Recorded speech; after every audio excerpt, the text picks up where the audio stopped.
ராதேஷ்னா சக்கீஸ் இன்றைய தினம் மற்றொரு லீலை. கனையாவோட கொஞ்சம் விளையாடுறதுக்காக ஒரு கோபிகை என்ன பண்ணுறா, யசோதாமா வீட்டுக்கு வந்து கண்ணனை தூக்கிட்டு போய் அந்த குழந்தையோட கொஞ்சம் நிறைய வாத்தில் வச்சுட்டு விளையாடின்னு இருக்கான். அதுக்கப்புறம் அவன் வீட்டுக்காரியம் பண்ணணும் அப்படின்றதுனால மெல்லமாக அவனை இறக்கி விட்டுட்டு அவள் காரியம் பார்க்க போயிட்டா. இவன் என்ன பண்ணான், அப்படி இப்படிமா அலைஞ்சு அங்கே உரியில் வைக்கிறதுக்காக அவன் ஒரு சட்டையை உரியில் வச்சிருக்கூடாதோ, அங்கே வைக்காமல் அவள் கீழே வச்சுருக்கா. உரியில் எடுத்து வைக்கணும்னு வச்சுருக்கா. அவ்வளவுதான். அவளுக்கு தெரியாமல் அதை எடுத்துன்னு வந்து அந்த வெண்ணெயை எடுத்து வந்து வச்சுன்னு தின்றான். இப்போது கோபி என்னடா அது ஒன்றுமே சத்தமே காணலையேன்னு வந்து எட்டி பார்க்குறான். இவன் உட்காந்து சட்டியை உருட்டின்னு இருக்கான். அவனே குரல் கொடுக்குறா. அவ்வளோதான். உடனே அங்கே நிறைய சட்டிகள் இருந்தது. எல்லாத்தையும் காலால் அப்படியே உருட்டி தள்ளிந்து ஓடுறான். பிடிச்சிட்டா கோபி. இப்போ என்ன பண்ணா, ஒரு கையில் வெண்ணெய் சட்டியை வச்சுட்டா, மற்றொரு கையில் லாலாவை தூக்கிண்டா. அவள் புகார் பண்ணுறதுக்கு வந்துட்டா யசோதாமாவை பார்த்து. யசோதாமா குழந்தைய தேடிண்டு வரா. உடனே இவன் அந்த குழந்தைய வச்சுட்டு ஒரு கையில் சட்டியை வச்சுன்னு இந்த மாதிரி அவன் வந்து வெண்ணெய் திருடினான் ஏதோ சொல்ல தான் ஆரம்பித்தா.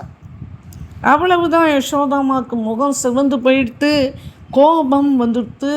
உடனே அந்த கோபிகை கிட்ட சொன்னா, ஏண்டி உனக்கு வெக்கமா இல்லை? என் குழந்தைய நீ தானடி வந்து தூக்கிட்டு போன ஆற்றுலேருந்து, நீயே வந்து கூட்டின்னு போயிட்டு இப்போ அவனை பற்றி இல்லாததும் பொல்லாததுமா புகார் பண்ணுறியா? இதே வழக்கமாக போச்சு உங்கள் எல்லாருக்கும் அப்படின்னு. இல்லைம்மா, புது வெண்ணெய் அப்படின்னு ஏதோ அவள் சொல்ல ஆரம்பித்தா. இதுவரை உன் வீட்டு வெண்ணெயை நீ உன் குழந்தைக்கு கொடுத்து நீ பார்த்துக்கோ. எங்களாலாக்கு கொடுக்கறதுக்கு எங்காத்துல இருக்கிற வெண்ணங்களே அவ்வளவு கம்சனுக்கு போகிறது.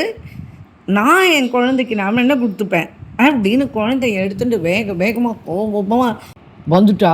பின்னாலேயே அந்த கோபி என்ன பண்ணா, கண்ணனுக்காக அப்படியே ஓடி வரா.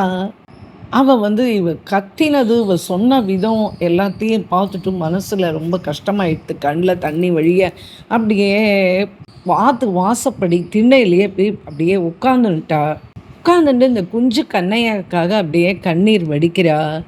இப்போ பல நாளாக எடுத்து நந்தபவனத்துக்கு போகிறதே இல்லை இந்த கோபி. வாசலில் தான் வந்து உட்காந்துக்கிறா. சதா கண்ணனுடைய கண்கள், அவனுடைய மூக்கு, அவனுடைய முகமண்டலம், அவனுடைய நமுட்டு சிரிப்பு, அவனுடைய சுருளான கேசங்கள் எதுவுமே அவள் கண்ணை விட்டு போகவே மாட்டேன்றது. கால் என்னவோ நந்தபவனத்துக்கு போகணுன்னு துடிக்கிறது. ஆனால் அவள் வெஸ்ஸா இல்லையா, அதனால் இவளுக்கு அங்கே போகிறதுக்கும் பிடிக்கல. ரோஷம். இப்போ படிக்கட்டில் உட்காந்துண்டு, வாசப்படிக்கட்டில் உட்காந்துண்டு இப்படியே கண்ணீர் வடிக்கிறா அந்த குழந்தைய நினச்சிண்டு. அதே பாவம். அவனுடைய ஸ்பர்ஷ சுகம் எத்தனை நாள் ஆச்சு நம்மளுக்கு கிடச்சி. இந்த குழந்தைய தூக்கி வச்சு கொஞ்சினா அப்படியே ஒரு பேரானந்தம் ஏற்படுமே, அதுவும் போச்சே அப்படின்னு கனையாவையே நினச்சிட்டு அழுந்து கண்ணீர் வடிச்சுட்டு இருக்கா. பார்த்தா எதிர்க்கா அப்படியே கனையா தெரியிறான். அவனும் கண்ணீர் விடுறான். ஏன்னா அன்புக்கு அடிமை இல்லையா பகவான். இவ கண்ணீர் வடிக்க இவ வடிக்கிறத பார்த்து அவனும் கண்ணீர் வெட்டிண்டு எதிர்க்க அவளுக்கு காட்சி கொடுக்குறான். இன்னைக்கு யசோதாமாக்கு மனசில் எப்போ பார்த்தாலும் கோபிகைகள் இப்படியே இவனை புகார் பண்ணுறது ரொம்ப வேதனையாக இருந்தது. என்னன்னா, யமுனைக்கு போய் தண்ணி எடுத்துன்னு வரத்துக்காக போவா. அப்போ அந்த குழந்தையும் கூட்டிகிட்டு போவா. இவன் நடக்கிற வேகத்துக்கு அந்த குழந்தை பின்னாடியே தான் வரும். அதுக்குள்ளே யாரோ கோபிமார்கள் பாப்பா சிரிப்பா, அவ்வளோதான். உடனே அவளோட போயிடுவான். இது இப்படியே ஒரு கதை போயிட்டே இருக்கிறதுனால யசோதாமா இன்னைக்கு தீவிரமாக ஆலோசனை பண்ணா. சரி, எப்படியும் கண்ணனுக்கு இப்போ ஜென்மோத்சவம் வருது. இப்போ நம்ம அதுக்கு ஏதாவது குழந்தைக்கு வாங்கணும். நம்ம ஒரு உட்டியானம் வாங்குவோம். அந்த உட்டியானத்தில் பூரா மணி தொங்க விட்டுணும். இப்போது நான் தண்ணி எடுக்கிறதுக்கு போகும்போது குழந்தைய கூட்டிகிட்டு போகிறேனோ, அந்த மணி பூரா டிங் டிங் டிங் டிங்னு அப்படியே ஆடின்று வரும். சத்தம் நின்று போயிடுத்துன்னா உடனே திரும்பி பார்த்து நம்ம குழந்தை எங்கே போயிருக்கான்னு பார்த்து கூட்டின்னு வந்துடலாம். அப்போ இனிமேல் இந்த புகாருக்கு வேலையே இருக்காது இல்லையா அப்படின்னு நேராக பொற்கொள்ளரோட கடைக்கு போய் அவரை பார்த்து இந்த மாதிரி நல்ல ஒரு ஒட்டியானம் வேணும் அப்படின்னு கேட்குறா. அவரும் ஏதோ இருக்கிறதுல எடுத்து காமிக்கிறார். அவளுக்கு ரொம்ப பிடிச்சி போயிடுது. அவள் நினச்சா மாதிரியே அதில் அந்த மணிகள்லாம் அப்படியே தொங்குறது. இப்படி தட்டி பார்த்தா அப்படி ஒரு நாதம் அதில்.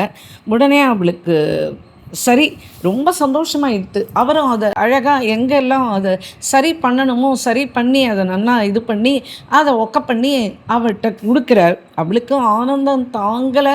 நம்ம எதிர்பார்த்தா மாதிரியே கிடச்சிடுத்தேன்னு ஒரே கைத்தட்டி ஆரவாரம் பண்ணி அப்படியே அதை வாங்கிட்டு ஆற்றுக்கு வந்துடுறா. இப்போ என்ன ஆச்சு அப்படின்னா, இன்றைய தினம் அவளுக்கு என்ன அப்படின்னா, நம்ம இப்படி இந்த குழந்தைக்கு இந்த ஜன்மோத்சவம் அன்னைக்கு இதை நம்ம கட்டி அதுக்கு குழந்தைக்கு அலங்காரம் பண்ணணும்னு அன்றைய தினம் வருது. ஜன்மோத்சவ தினம் வருது, ஜென்மாஷ்டமி. அன்றைக்கு குழந்தைய நல்லா அழகாக குளிப்பாட்டி மங்கள ஸ்நானம்லாம் பண்ணி வச்சு குழந்தைக்கு அவனுக்கு அலங்காரங்கள்லாம் பண்ணி அதுக்கப்புறமா அந்த பட்டு பீதாம்பரம்லாம் கட்டி விட்டு அதுக்கப்புறமா இந்த இந்த மணிகள் அப்படியே சத்தம் போடுறதே அந்த மணிகளை அப்படியே அந்த ஒட்டியானத்தை அப்படியே அந்த இடுப்பில் சொருகி அப்படி ஒரு அழகு பார்க்குறா. அவனுக்கு அதை உடனே அவன் அதை தட்டி பார்க்குறான். பார்த்துட்டு அவ்வளோதான், அந்த ஓசையை கேட்டுட்டு அவனுக்கு ஒரே சந்தோஷம். அந்த நாதத்தை கேட்டு அதில் வர ஸ்வரம்லாம் கண்ணையாவுக்கு ரொம்ப பிடிச்சி போயிடுது. கண்ணையா ஆனந்தப்படுறத பார்த்தோன்னே யசோதமா அப்படியே கட்டி பிடிச்சிட்டு குழந்தைய கட்டி பிடிச்சிட்டு அந்த சந்தோஷத்தை வெளிப்படுத்துகிறா. இப்போ கண்ணையா என்ன பண்ணான், மெல்லமாக ஆற்றுலேருந்து வெளில வந்தான், தோட்டத்து பக்கம் வந்தான். அங்கே தன்னுடைய சகாக்கள்லாம் வந்திருக்கா. மெல்ல மெல்லமாக நடந்து போகிறான்.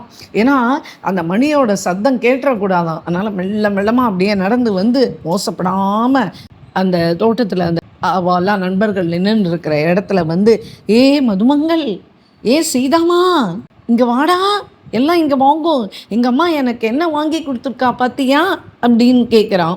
உடனே குழந்தைகள்லாம் என்னது என்னது என்ன வாங்கி கொடுத்தோம் உங்கள் அம்மா அப்படின்னு கேட்குறா.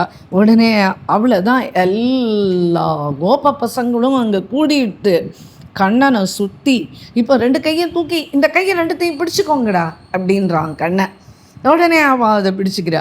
உடனே இப்போ என்ன பண்ணான், கண்ணை தன்னுடைய இடுப்பை அப்படியே விதமாக அப்படியே வளைச்சி சுழட்டி அப்படி வேகமாக ஆடுறான். அப்போ பார்த்தா அந்த மணிகள்லாம் அப்படியே வேகமாக ஒன்றோட ஒன்று இடித்து அப்படியே சப்திக்கிறது. லாலா, கண்ணையா, உன்னுடைய ஒடியானத்தில் இருக்கிற இந்த மணியெல்லாம் எழுப்புகிற ஓசை என்ன மாதிரி ஸ்வரத்தோடு எப்படி ஒரு நாதம் பஜனை பண்ணுற மாதிரி இருக்குடா அப்படின்னு எல்லா குழந்தைகளும் அந்த நாதத்துக்கு ஏற்ப கரதாளம் போட்டுண்டு குதிச்சுண்டு கண்ணனோட அப்படி கொட்டை அடிக்கிறா. அப்படி கோப குட்டிகளோட கண்ணையாவனுடைய கும்மாளம் அன்றைய ஜன்மாஷ்டமி அன்னைக்கு. இது காண கிடைக்காத ஒன்று. இது மிகவும் ஆனந்தத்தை, அவன் ஆடுற விதத்தை பார்த்து அப்படி ஒரு சிரிப்பு வருது. அப்படி ஒரு ஆனந்தத்தை கொடுக்குற கண்ணன் நம்ம கண்ணையா. ராதே கிருஷ்ணா.